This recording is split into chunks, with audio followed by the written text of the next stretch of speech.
The collection, curated at the Ward Museum of Wildfowl Art, is valued at more than $7 million. But the value of the museum to our community is absolutely priceless. And soon, items from the collection will have a new place to call home. Earlier this week, Salisbury University announced it's moving the collection to the Powell Building in downtown Salisbury and ending the affiliation with the Ward Foundation. Now, that has, quite honestly, left us with a lot of questions. So, here to help us with some of those answers is Dr. Karen Olmsted. She is the Provost and Senior Vice President of Academic Affairs at Salisbury University. Thank you so much. Oh, thank you for having me, Jimmy. Yep, happy to be here. Let me ask you this. Let's back up just a little bit. Sure. Why is SU moving the Ward Museum? That's a great question. So you might have known that in July there was an HVAC failure, an air conditioning failure at the museum. Pretty catastrophic, and the museum has been closed ever since, closed to the public. And so this was a moment for us to step back and say, you know, what are we doing? How can we preserve this important cultural heritage of the museum, the carving traditions, the incredibly valuable collection that you talked about? And one question that came up was, is that building on Shoemaker Pond really something we can continue with? We've invested $10 million over the years in the running of that building and the support of it. But not the Legacy Center, which is newer, or the Henson Classroom, but the galleries themselves, besides the HVAC failure, that building is just a 30-year-old building kind of on its last leg. So we said, maybe we should look for a new place, maybe a new way of doing things that can get the collection and the museum activities back to the public faster. And we thought of downtown right away. So money better spent that way than trying to fix what was I mean, given the cost of repairing not just the HVAC system, but the kind of the other failing parts of the building is really out of reach of the university, and in our estimation, out of the reach of any fundraising that was possible. So we made this decision to move the museum in collaboration with the Ward Foundation to find a new spot. Okay. And as I said, downtown was kind of our first. Came right up, huh? Came right up, yep, absolutely.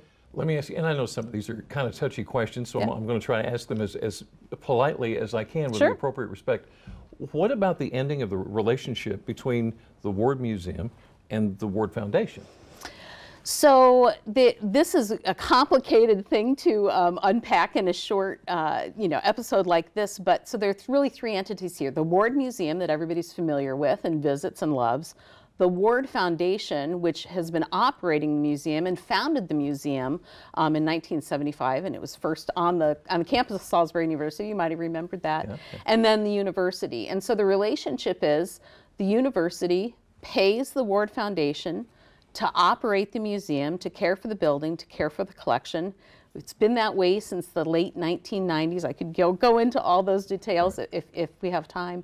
But basically, that's been the situation. It's worked pretty well, but I'd say over the last several years, really even prior to COVID, the Ward Foundation has really struggled financially, as many nonprofits have, and many museum-affiliated nonprofits have. And also the building has been aging and struggling. And you can imagine, you know, when you say HVAC or HVAC, climate control, that is so important to the care, appropriate care and preservation of those artifacts. So that's critical. So back to your initial question, why are we kind of changing our relationship? Well, the reason is the university is committed to the care, appropriate care and display of this, you know, incredible part of our cultural heritage and carving traditions, and we just feel like directly managing it in the space that's adjacent to SU downtown. That's the coolest thing about the Powell building, I think, is it's right there next to our other building, our other campus downtown.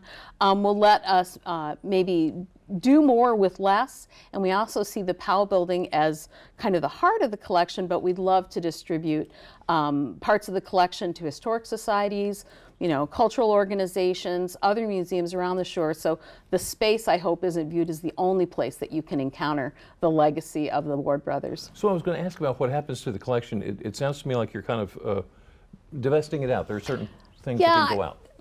I certainly hope we can loan parts of it out, but with I think a real focus for us immediately is the proper climate-controlled storage of the collection. You know, in any museum, all of the pieces aren't on display at one time, right? You have a rotation of exhibits. You might have a permanent exhibition, but often they're rotating. And so most of the museum is, most of the collection will be in storage. One thing that the university has right on hand is the NAB Center on our campus, which has a lot of storage capacity. So we're moving some of those items there. We're also currently hosting some of those items there, but we'll be looking for other appropriate storage and then partner organizations that can also appropriately display these, incredibly valuable artifacts, not just monetarily, but related to our heritage. Okay, so I'm gonna ask the tough question. When's the museum going to reopen? When's the museum going to open? So I don't know if you've ever done any renovation work, but you cannot pick the date. But our hope and our goal is to have it open for the Maryland Folk Festival, which is September 24th through the 22nd. So that's not too far off, actually. There's a lot of work to be done.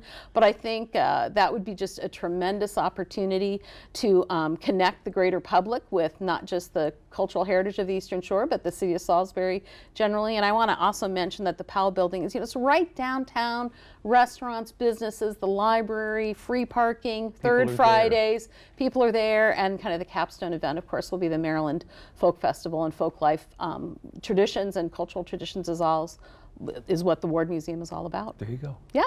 Dr. Karen Olmsted, thank you so much for talking to us. Yeah, thank you for having me. Appreciate it.